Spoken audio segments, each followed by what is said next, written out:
Assalamualaikum warahmatullahi wabarakatuh. Kami dari kelompok 7 Manajemen Sumber Daya Manusia.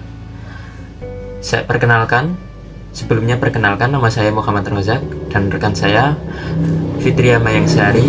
Kami akan menjelaskan tentang motivasi kerja. Langsung saja.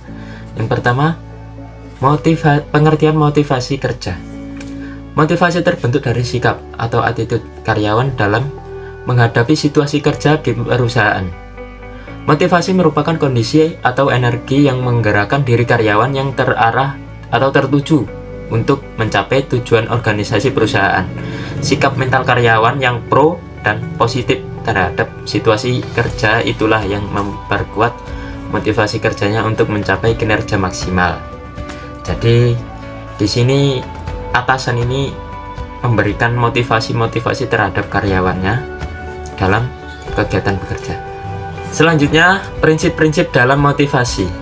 Terdapat prinsip dalam memotivasi kerja karyawan, yaitu yang pertama ada prinsip partisipasi.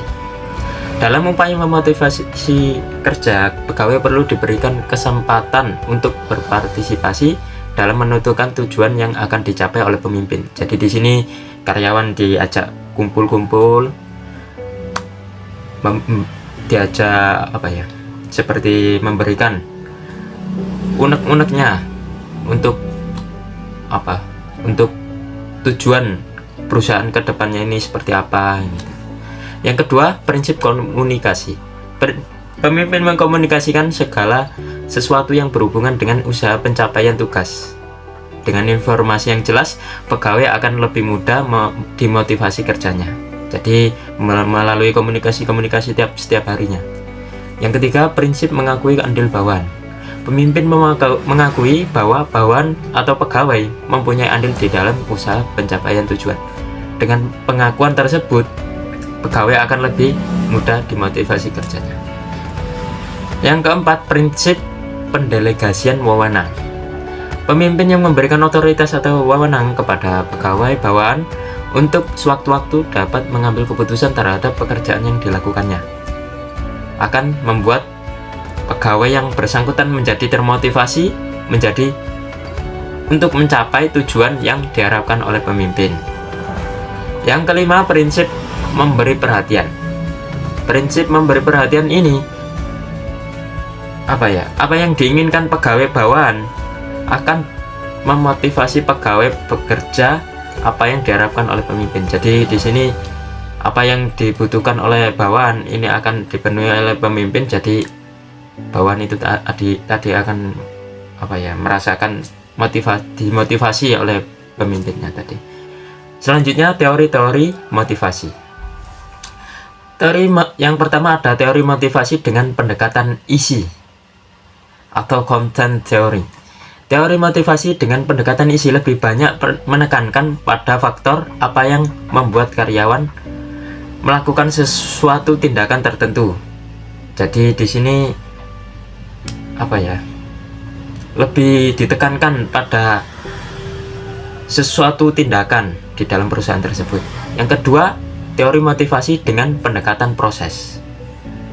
Teori motivasi pendekatan proses tidak hanya menekankan pada faktor yang membuat karyawan proses bertindak, tetapi juga bagaimana karyawan tersebut termotivasi. Jadi melalui proses-proses tadi, tindakan, terus prosesnya itu seperti apa, nanti karyawan akan termotivasi.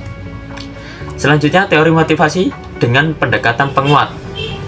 Teori motivasi dengan pendekatan penguat lebih menekankan pada faktor-faktor yang dapat meningkatkan suatu tindakan dilakukan atau yang dapat mengurangi suatu tindakan.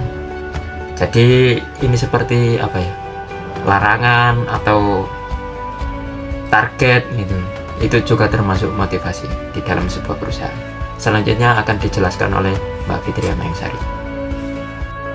Selanjutnya yaitu implementasi teori motivasi dalam bekerja, yaitu dibagi menjadi 4. Yang pertama, intervention program, yaitu kemampuan memotivasi kerja karyawan merupakan keterampilan manajerial yang harus dikuasai oleh seorang pimpinan perusahaan.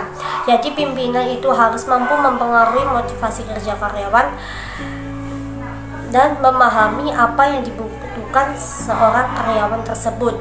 Jadi peranan penting dalam memotivasi kerja karyawan itu mempermudah pimpinan dalam mengharapkan presentasi dan kepuasan kerja karyawan.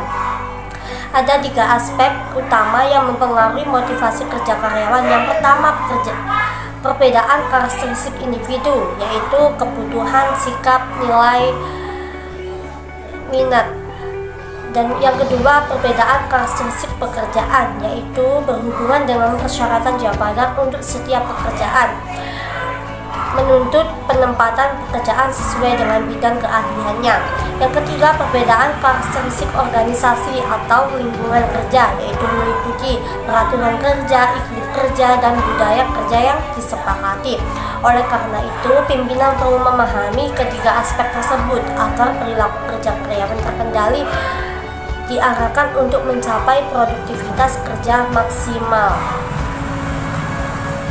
Yang kedua yaitu pay incentive plan, yaitu insentif yang diberikan kepada karyawan sangat berpengaruh terhadap motivasi dan produktivitas kerja. Oleh karena itu, pimpinan perlu membuat perencanaan pemberian insentif dalam bentuk uang yang memadai agar karyawan tersebut terpincut motivasi kerjanya dan mampu mencapai produktivitas kerja maksimal. Yang ketiga yaitu job redressing, yaitu perencanaan kembali pekerjaan produk. Selanjutnya yaitu yang poin keempat, yaitu teknik memotivasi kerja pegawai, yaitu yang pertama teknik pemenuhan kebutuhan pegawai. Pemenuhan kebutuhan pegawai merupakan fundament yang berdasarkan perilaku kerja.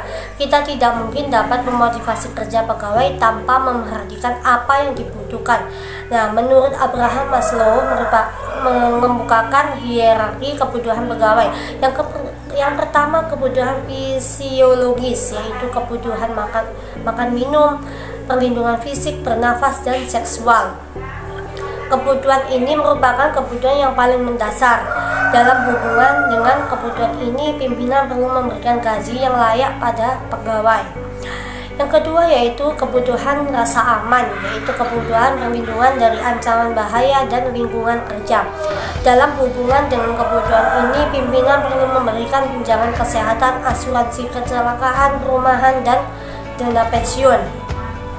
Yang ketiga yaitu kebutuhan sosial dan rasa memiliki, yaitu kebutuhan untuk diterima dalam sekelompok unit kerja, berinteraksi, serta rasa cinta dan mencintai.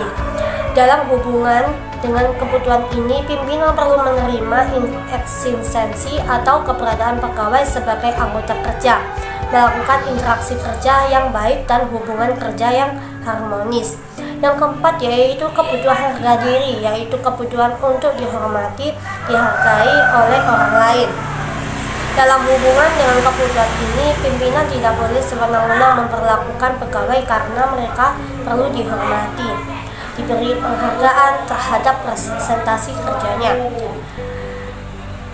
Yang kelima yaitu kebutuhan aktualisasi diri, yaitu kebutuhan untuk mengembangkan diri dari potensi, mengemukakan ide-ide, memberikan penilaian, kritik, dan presentasi. Dalam hubungannya dengan kebutuhan ini, pimpinan perlu memberikan kesempatan kepada pegawai bawahan agar mereka dapat mengaktualisasi diri secara baik dan wajar di perusahaan. Selanjutnya yaitu teknik komunikasi persuasif, yaitu salah satu teknik memotivasi kerja pegawai yang dilakukan dengan cara mempengaruhi pegawai secara ekstralogis. Dalam penggunaannya, pertama kali pimpinan harus memberikan perhatian kepada pegawai tentang pentingnya tujuan dari suatu pekerjaan agar timbul minat pegawai terhadap pelaksanaan kerja. Dengan demikian, pegawai akan bekerja dengan motivasi tinggi dan mereka puas terhadap hasil kerjanya. Sekian, terima kasih. Semoga bermanfaat. Assalamualaikum warahmatullahi wabarakatuh.